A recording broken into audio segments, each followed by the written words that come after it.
بسم اللہ الرحمن الرحیم۔ شروع کرتا ہوں اللہ کے پاک نام سے جو بہت بڑا مہربان نہایت رحم والا ہے۔ دوستو، بہنوں، بھائیوں، بزرگوں، السلام علیکم ورحمۃ اللہ وبرکاتہ۔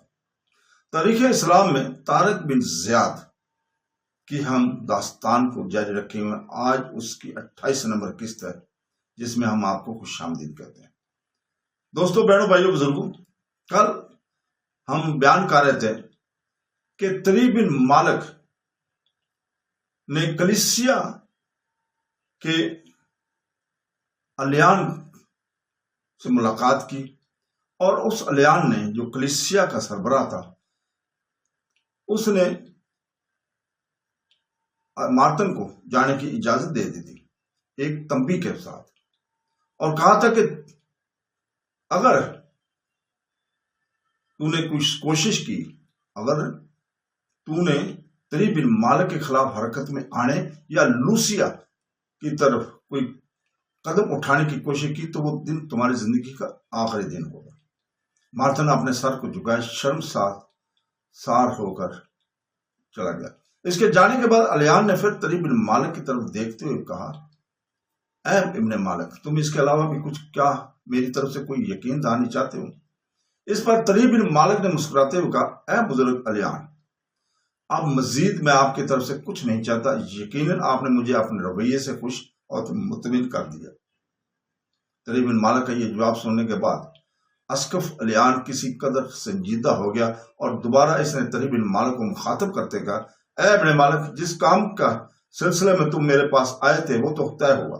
اب میں تم پر ایک مزید انکشاف کرتا ہوں، اور وہ یہ کہ شاید تم جلد ہی اپنے دوست رازرک سے نہ مل سکو، اس لیے کہ اسپانیہ کے اندر ایک خونی انقلاب آ چکا ہے، اور یہ انقلاب گزشتہ رات کو ہی نمودار ہوا ہے، اور اسپانیہ کے اندر رات ہی رات حکومت تبدیل ہو کر رہ گئی۔ اسقف الیان کے انکشاف پر طری بن مالک نے غور سے اس کی طرف دیکھتے ہوئے پوچھا، اے بزرگ الیان، میں سمجھا نہیں، آپ کیا کہنا چاہتے ہیں؟ الیان نے طری بن مالک کو سمجھانے کے انداز میں پھر کہنا شروع کیا، اے ابن مالک، اسپانیہ کے اندر بغاوت رونما ہو گئی ہے، اور یہ سارا کام گزشتہ رات نمودار ہوا ہے۔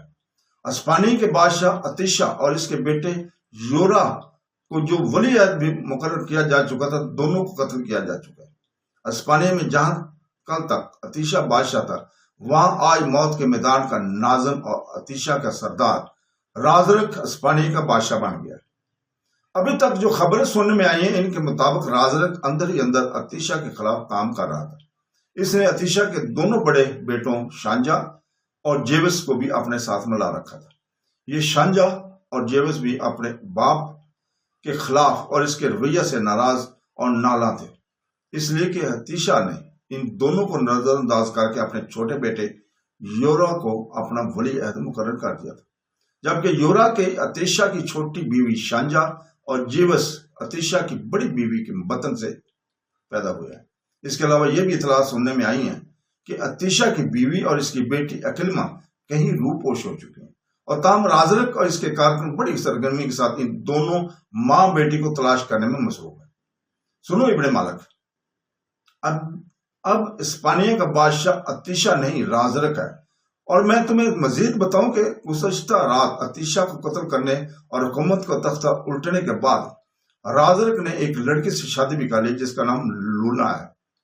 اس لڑکی سے ایک عرصہ ہوا رازرک محبت کرتا چلا آ رہا تھا۔ اب رازرک اسپانیہ کا بادشاہ اور لونا رازرک کی بیوی اور محبوبہ کے حیثیت سے اسپانیہ کی ملکہ بن گئی۔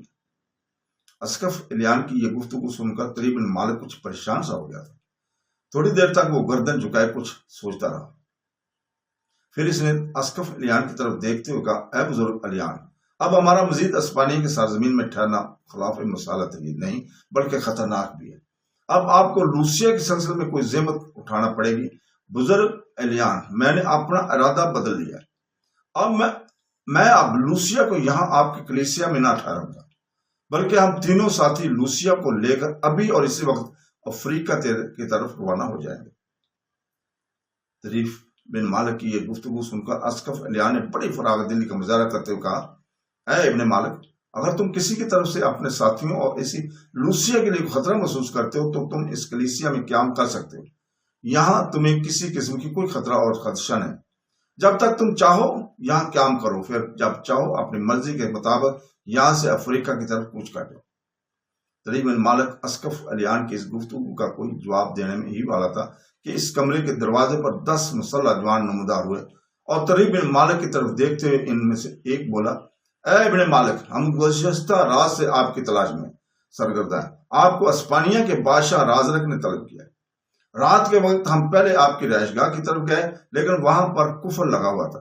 اس کے بعد ہم نے اس معاملہ کی اطلاع جب رازرک کو دی تو اس نے ہمیں حکم دیا کہ طری بن مالک کو مارتن کے محلہ میں دیکھا جائے، کیونکہ وہ لوسیا نام کی ایک رہبہ کو افریقہ سے اٹھا لایا تھا، اور طری بن مالک اس کی تلاش میں سرگرداں ہے۔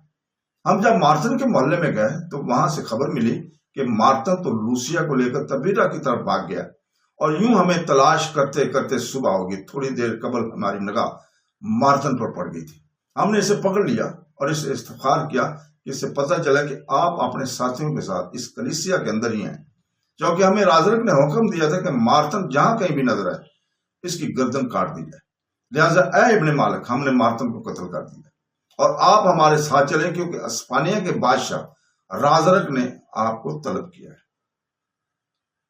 اس مسلح جوان کی گفتگو سن کر طری بن مالک نے اپنے دونوں ساتھیوں حشیم اور پریم کو مخاطب کرتے ہوئے کہا، اے میرے ساتھ دونوں رفیقوں، تم ابھی اور اسی وقت لوسیا کو لے کر قادس شہر کی طرف روانہ ہو جا۔ وہاں تم اسی ملاح سے ملو جو ہمیں افریقہ لے کر آیا تھا، اور اس کی کشتی میں بیٹھ کر لوسیا کے ساتھ اپنی بستی الویرا کی طرف کوچ کر جانا، جبکہ میں اب مسلح جوانوں کے ساتھ رازرک کی طرف جاتا ہوں۔ اور سنو، تم میری طرف سے فکر مند نہ ہونا، میں بھی بہت جلد رازرک سے اجازت لے کر افریقہ کی طرف لوٹ آؤں گا۔ اور سنو، تم تینوں اس کلیسیا سے میری موجودگی میں کوچ کرو، تاکہ مجھے اطمینان ہو کہ تم یہاں سے روانہ ہو چکے ہو۔ طری بن مالک کے کہنے پر حشیم اور پریم اور لوسیا فوراً اٹھ کھڑے ہوئے۔ لوسیا کو بگی میں بٹھا دیا گیا۔ حشیم بگی گھوڑوں کو ہانکنے لگا، جبکہ ایک محافظ کی حیثیت سے پریم اپنے گھوڑے پر سوار ہو کر ان کے پیچھے پیچھے ہو جاتا۔ اس طرح وہ تینوں اس کلیسیا سے قادس شہر کی طرف روانہ ہو گئے تھے، جبکہ خود طری بن مالک رازرک کی طرف جانے کے لیے ان 5 مسلح جوانوں کے ساتھ ہو گیا تھا۔ ان 5 مسلح جوانوں کے ساتھ طری بن مالک اسپانیہ کے شاہی محل میں ایک ایسے کمرے میں داخل ہوا جس کے اندر رازرک، اس کی بیوی لونا اور اسپانیہ کے سابق بادشاہ کے بیٹے شانجا اور جیوس بیٹھے ہوئے تھے۔ رازرک کے پہلو میں چونکہ اس کی بیوی لونا بیٹھی ہوئی تھی، لہذا رازرک نے اپنے سامنے ایک نشست کے سامنے اشارہ کرتے ہوئے طری بن مالک کو مخاطب کر کہا، اے ابن مالک، یہاں بیٹھو۔ اسپین کا بادشاہ اب اتیشا نہیں بلکہ تمہارا دوست رازرک ہے۔ میں نے تمہیں یہاں ایک کام کے سلسلے میں طلب کیا ہے۔ رازرک کے خاموش ہونے پر طری بن مالک نے اسے مخاطب کر کہا، اے اسپانیہ کے نئے بادشاہ، میں آپ کو آپ کی اس نئی سربلندی اور نئے انقلاب پر مبارکباد دینا چاہتا ہوں۔ مجھے ٹولیڈو شہر کے شمالی کلیسا کے اسقف الیان سے پتہ چل گیا تھا کہ اسپانیہ کے اندر ایک تبدیلی رونما ہو چکی ہے، اور یہ کہ اتیشا اور اس کا بیٹا یورا کے مارے جا چکے ہیں، اور اب آپ ہی اسپانیہ کے بادشاہ ہیں۔ سو میں آپ کو اس بار پھر اسپانیہ کی بادشاہ ہونے پر مبارک پیش کرتا ہوں۔ طری بن مالک کے یہ الفاظ سن کر رازرک کے چہرے پر گہری خوشیاں بکھر گئی۔ اس نے مدم مدم اور دھیمی دھیمی سی آواز میں طری بن مالک کی طرف دیکھتے ہوئے کہا، اے ابن مالک، قسم یسوع مسیح کی، مجھے تم سے ایسے الفاظ کی امید اور توقع تھی۔ اسپانیہ کے سابق بادشاہ اتیشا نے ناانصافی اور جانبداری کا مظاہرہ کیا تھا۔ ولی عہد کا اصل حقدار شانجا اور جیوس کے ساتھ گزشتہ کئی ماہ سے کام کر رہا تھا۔ اب گزشتہ رات ہمیں اپنے کام کی تکمیل کا موقع مل گیا، تو ہم نے اتیشا اور اس کے بیٹے یورا کا کام تمام کر کے اسپانیہ کے اندر ایک انقلاب برپا کر دیا۔ اس کے نتیجے میں تم دیکھتے ہو کہ اتیشا کی جگہ اب میں اسپانیہ کا بادشاہ ہوں۔ اور ہاں اے ابن مالک، تم جانتے ہو کہ میں اتیشا کی بیٹی اکلیما سے بے پناہ محبت کرتا ہوں، لیکن جواب میں اکلیما موت کے میدان میں تمہارے ساتھ مقابلے میں حصہ لینے والے رومیر کو پسند کرتی ہے۔ اس انقلاب کے بعد اکلیما اور اس کی ماں الیانا کا کچھ پتہ نہیں چلا کہ وہ دونوں کہاں اور کدھر غائب ہو گئے۔ محل کا کونا کونا ان کی تلاش میں چھان مارا گیا ہے، لیکن ان کا کچھ پتہ نہیں چلا۔ اب تاہم میں نے ٹولیڈو شہر کے سارے دروازوں کا محافظ کو تاکید کر دی کہ اکلیما اور اس کی ماں پر کڑی نظر رکھی جائے، اور جب وہ ٹولیڈو شہر سے باہر نکل کر کہیں جانا چاہیں تو انہیں گرفتار کر کے فوراً میرے سامنے پیش کیا جائے۔ اور اے ابن مالک، میں نے کچھ آدمیوں کو اکلیما اور اس کی ماں کو تلاش کرنے پر مقرر کر دیا۔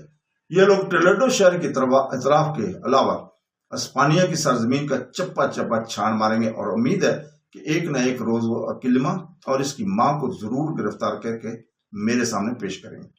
اے ابن مالک، میں نے تمہیں اس لیے یہاں طلب کیا کہ تم فی الحال اسپانیہ سے واپس افریقہ جانے کا ارادہ ملتوی کر دو۔